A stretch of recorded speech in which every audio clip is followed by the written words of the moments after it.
Bom, vamos lá. Agora vamos para o prólogo do livro, continuando, A Verdade Liberta, de Alice Miller. Prólogo. Não deverás conhecer.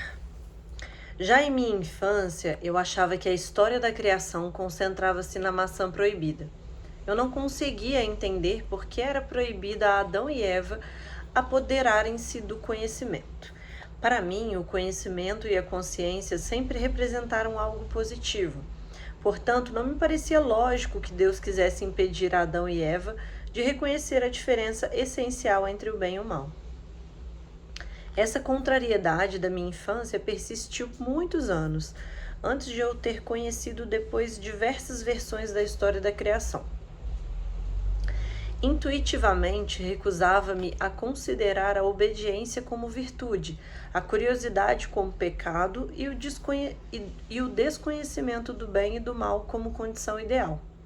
Para mim, a maçã do conhecimento prometia explicar o mal, e assim, na verdade, representava a redenção, ou seja, o bem. Sei que existem inúmeras justificativas teológicas para a motivação das decisões divinas, mas identifico nelas com frequência a criança aterrorizada que tenta considerar boas e afetuosa todas as ações dos pais, mesmo quando não as entende. E nem pode entendê-las, pois as motivações dessas ações dos pais, ocultas nas trevas das suas infâncias, permanecem incompreensíveis para elas também.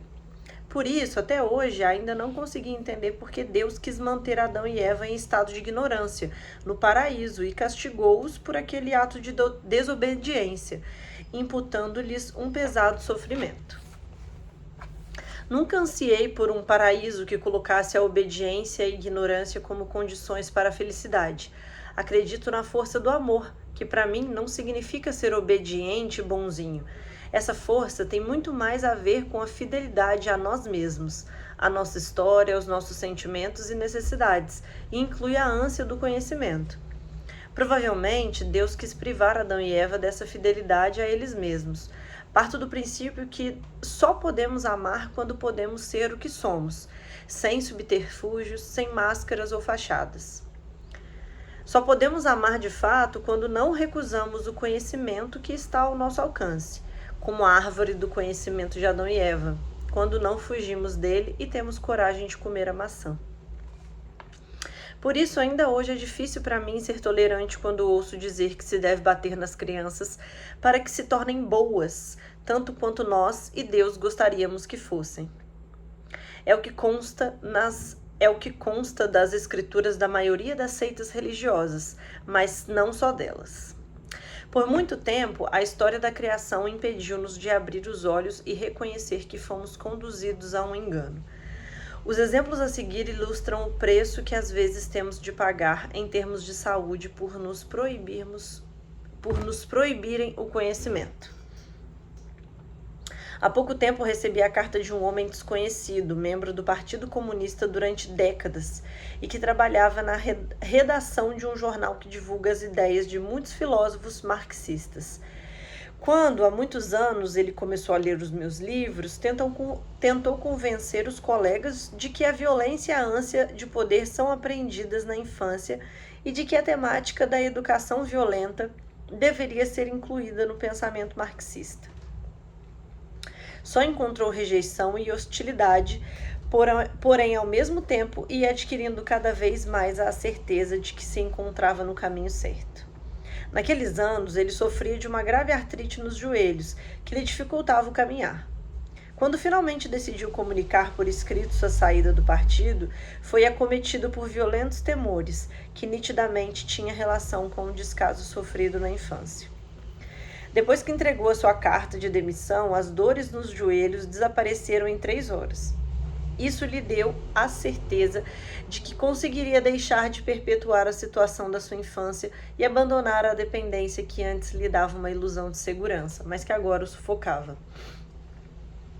O homem ficou atônito com a rapidez da resposta corporal que se seguiu à sua atitude, mas ele sabia também que não se tratava de uma cura milagrosa no sentido usual, mas da consequência lógica da sua libertação. Atualmente, a medicina já não nega que nosso corpo armazena todas as informações sobre as experiências da nossa vida, mas frequentemente não sabe como decifrar essa história. Mesmo assim, constatamos que sintomas de doenças graves podem aparecer quando conseguimos realizar essa decifração. Tomemos outro exemplo, um homem que em sua infância sofrera maus tratos físicos e psicológicos e idealizara seus pais a vida toda, foi acometido de um grave mal físico quando chegou à idade em que suas defesas já não funcionavam tão bem. Os mensageiros do seu sistema cognitivo diziam-lhe que tudo em sua infância havia sido bom, que ele vivera um período feliz, de muita segurança junto a seus pais, mas o sistema corporal sinalizava exatamente o contrário. Durante muitos anos ele tomara remédios, submetera-se a diversas cirurgias, até que finalmente, seguindo o conselho de uma médica, decidiu trabalhar suas emoções com uma psicoterapeuta.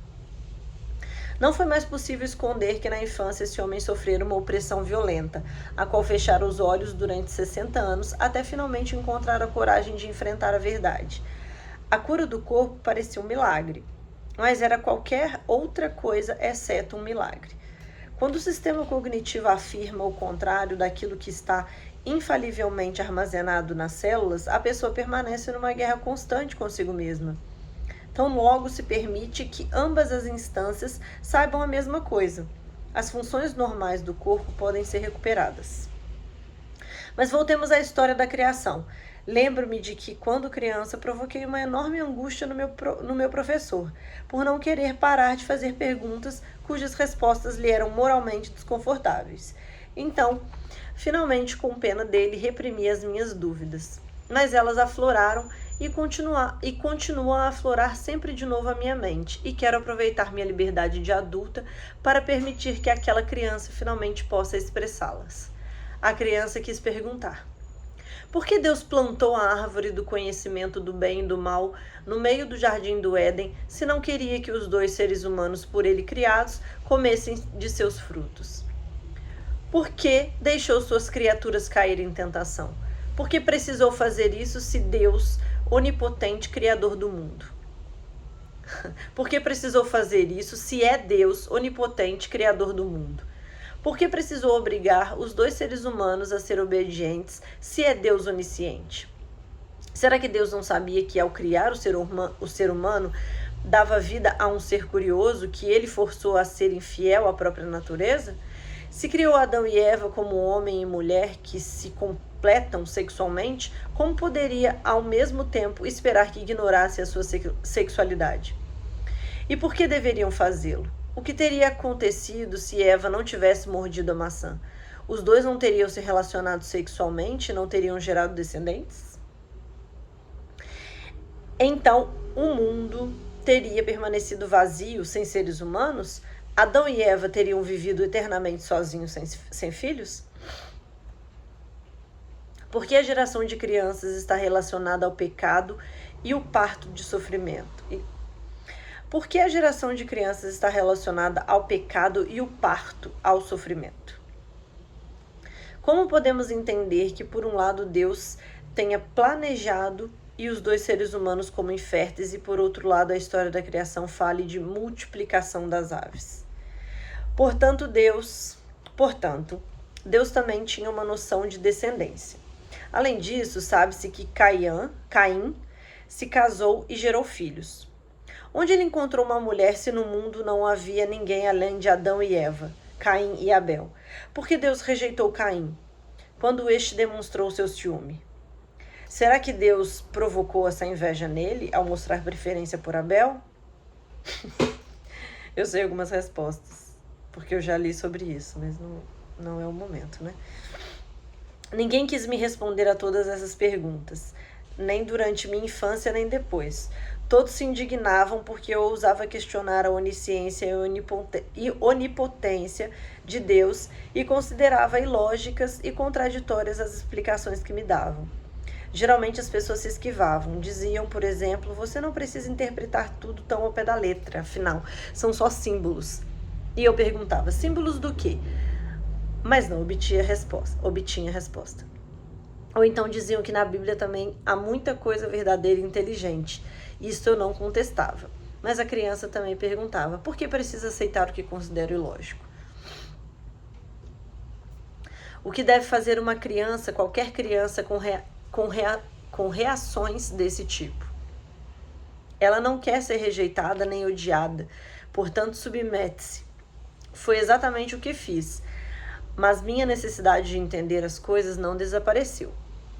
Como não consegui explicar as motivações de Deus, continuei procurando entender pelo menos as motivações das pessoas, que tão facilmente lidavam com as contradições. Mesmo com a melhor boa vontade, eu não conseguia ver nenhum mal na atitude de Eva. Se Deus tivesse realmente amado as duas pessoas, não teria desejado que fossem cegas, pensava. Será que a serpente realmente induziu Eva ao pecado? Ou foi o próprio Deus? Eu acharia horrível se um simples mortal me mostrasse alguma coisa desejável e dissesse que estou proibida de lhe dar atenção. Mas não se podia pensar isso de Deus, quanto mais falar. Portanto, fiquei sozinha com as minhas reflexões e procurei em vão uma resposta nos livros, até entender que a imagem tradicional de Deus fora criada por aquele ser humano educado segundo os princípios da pedagogia negra, da qual a Bíblia está cheia. E para quem o sadismo, a tentação, o castigo e o abuso de poder eram parte integrante do cotidiano de sua infância. A Bíblia foi escrita por homens. Devemos admitir que esses homens não tiveram boas experiências com seus pais. Provavelmente nenhum deles conheceu um pai que sentisse alegria com a ânsia de descobertas dos seus filhos, que não esperasse coisas impossíveis deles e não os castigasse. Por isso, sem notar, eles criaram uma imagem de Deus com traços sádicos. Esse Deus idealizou um cenário terrível, presenteou Adão e Eva com a árvore do conhecimento, mas os proibiu de comer justamente aquele fruto, isto é, de despertar e se tornar pessoas cientes e autônomas. Ele quis fazê-las totalmente dependentes dele. Posso definir um comportamento paterno desse tipo como sádico, pois implica o prazer de torturar o filho. Além disso, castigar o filho por causa das consequências do sadismo paterno não tem nada a ver com amor, mas muito mais com a pedagogia negra. Porém, era assim que inconscientemente os poetas bíblicos viam os pais supostamente amorosos. Na carta aos Hebreus 12, versículos de 6 a 8, Paulo diz explicitamente que o castigo nos dá a certeza de sermos verdadeiramente filhos de Deus e não bastardos. Abre aspas. Ao vos impor o castigo, Deus vos reconhece como filhos, pois onde existe um filho a quem o pai não impõe o castigo? Eu vou ler de novo. Ao vos impor o castigo, Deus vos reconhece como filhos, pois onde existe um filho a quem o pai não impõe o castigo? Se permaneceis sem